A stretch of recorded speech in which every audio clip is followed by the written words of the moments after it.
100 ಕೋಟಿ ರೂಪಾಯಿ ಮೌಲ್ಯದ ಆಸ್ತಿಯನ್ನು ಬಚ್ಚಿಟ್ರ ನಟ ವಿಜಯ್.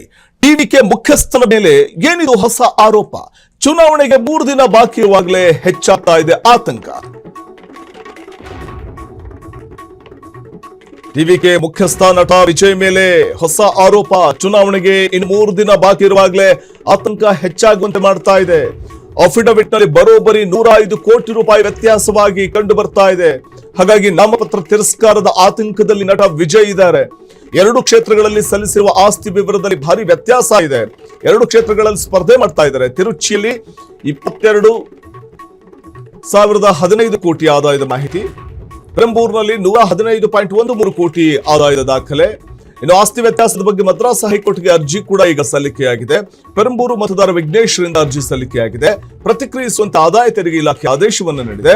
ಹೈಕೋರ್ಟ್ ಆದೇಶದಿಂದ ದಳಪತಿಗೆ ಈಗ ಆತಂಕ ಶುರುವಾಗ್ತಾ ಇದೆ. ತಮಿಳುನಾಡಲ್ಲಿ ಏಪ್ರಿಲ್ 23ರಂದು ಒಂದೇ ಹಂತದಲ್ಲಿ ಮತದಾನ ನಡೆಯುತ್ತೆ. ಆದರೆ ಮತದಾನ ಪ್ರಕ್ರಿಯೆಗೂ ಮುನ್ನವೇ ಈಗ ಆತಂಕ ಶುರುವಾಗಿರುವಂತದ್ದು. ಅಫಿಡವಿಟ್ ನಲ್ಲಿ ಬರೋಬ್ಬರಿ 105 ಕೋಟಿ ವ್ಯತ್ಯಾಸ ಕಂಡು ಬರ್ತಾ ಇದೆ ಅನ್ನುವಂಥದ್ದು ಈಗ ಆತಂಕವನ್ನ ತಂದೊಡ್ತಾ ಇದೆ. ನಟ ಹಾಗೂ ತಮಿಳಿಗ ವೆಟ್ರಿ ಕಳಗಂ ಪಕ್ಷದ ಅಧ್ಯಕ್ಷ ವಿಜಯ್ ತಮಿಳುನಾಡು ವಿಧಾನಸಭಾ ಚುನಾವಣೆಗೆ ಸಲ್ಲಿಸಿರುವಂತಹ ನಾಮಪತ್ರದ ಅಫಿಡವಿಟ್ ನಲ್ಲಿ ಸುಮಾರು 105 ಕೋಟಿ ರೂಪಾಯಿ ಆಸ್ತಿ ವಿವರಗಳಲ್ಲಿ ವ್ಯತ್ಯಾಸ ಕಂಡು ಬಂದಿರುವಂತದ್ದು ಅನ್ನುವಂಥ ಗಂಭೀರ ಆರೋಪ ಇದೀಗ ಕೇಳಿ ಬರ್ತಾ ಇದೆ. ಈ ಸಂಬಂಧ ಮದ್ರಾಸ್ ಹೈಕೋರ್ಟ್ ನಟ ವಿಜಯ್ ಚುನಾವಣಾ ಆಯೋಗ ಮತ್ತು ಆದಾಯ ತೆರಿಗೆ ಇಲಾಖೆಗೆ ಏಪ್ರಿಲ್ 20 ಅಂದ್ರೆ ನೋಟಿಸ್ ಅನ್ನ ಜಾರಿ ಮಾಡಿರುವಂತದ್ದು. ಪ್ರಮುಖವಾಗಿ ನಾವು ಗಮನಿಸ್ತಾ ಹೋದ್ರು ಕೂಡ ನಿನ್ನೆ ನೋಟಿಸ್ ಜಾರಿ ಮಾಡಿರುವಂತದ್ದು. ವ್ಯತ್ಯಾಸದ ವಿವರಗಳು ಏನು ಅಂತ ನಾವು ನೋಡ್ತಾ ಹೋದ್ರು. ವಿಜಯ್ ತಿರುಚಿರಾಪಳ್ಳಿ ಮತ್ತು ಪೆರಂಬೂರು ಅನ್ನುವಂಥ 2 ಕ್ಷೇತ್ರಗಳಲ್ಲಿ ನಾಮಪತ್ರವನ್ನ ಸಲ್ಲಿಕೆ ಮಾಡಿದ್ದಾರೆ.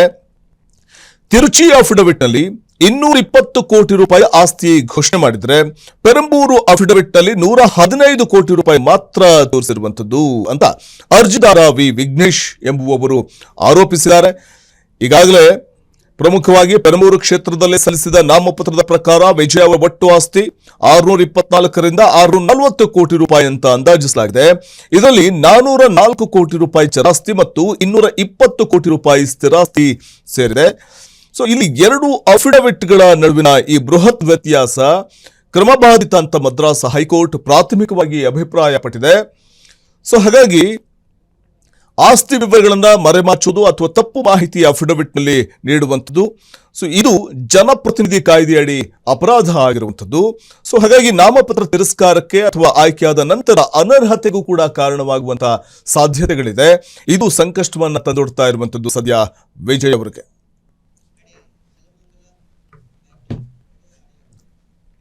ಕ್ಷಣ ಕ್ಷಣದ ಸುದ್ದಿಗಳಿಗಾಗಿ ಫ್ರೀಡಂ ಟಿವಿ ಸಬ್ಸ್ಕ್ರೈಬ್ ಮಾಡಿ, ಲೈಕ್ ಮಾಡಿ ಹಾಗೂ ಫಾಲೋ ಮಾಡಿ.